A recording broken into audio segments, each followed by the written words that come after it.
The South African company is making an interesting U-turn in East Africa. The group has sold off its stores in Uganda to Nakumatt about 2 years ago. At the time, it cited low profitability. But Nakumatt has since gone bankrupt, at least in that particular country, and now it's selling those same stores back to Shoprite.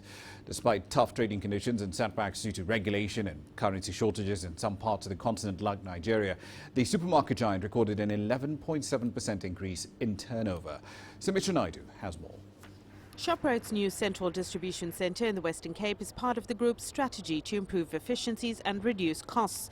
The retailer spent in excess of $10 million to support the sophisticated supply line infrastructure. It's a very large facility. We had to combine 7 different facilities that we currently trade out of in the Western Cape into one in order to get the cost savings out of transport, petrol, etc. You can understand, and also labor cost control was always at the forefront of our thinking. We need to give the product into the consumer's hand at a cheaper price than anybody else. This new distribution centre is 123,000 square kilometres. It's part of Shoprite's plans to create more efficiencies in the business. It's become a central point for 1,500 suppliers. With 750,000 square metres of total distribution space, Shoprite has become the largest distributor on the continent.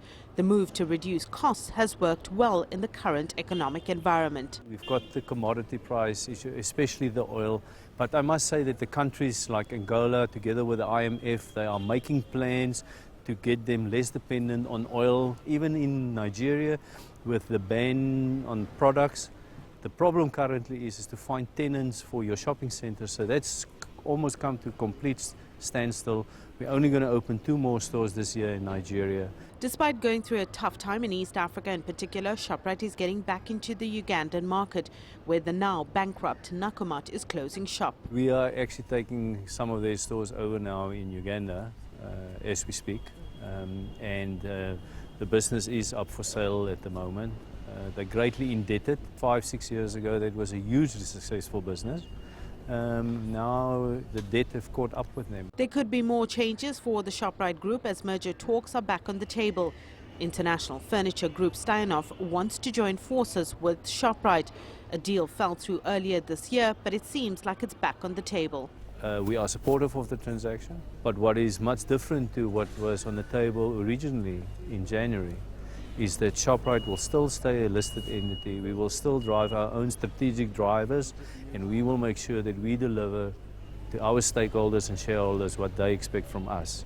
And that autonomy we will retain. Sumitra Nydoo, CGTN, Cape Town, South Africa.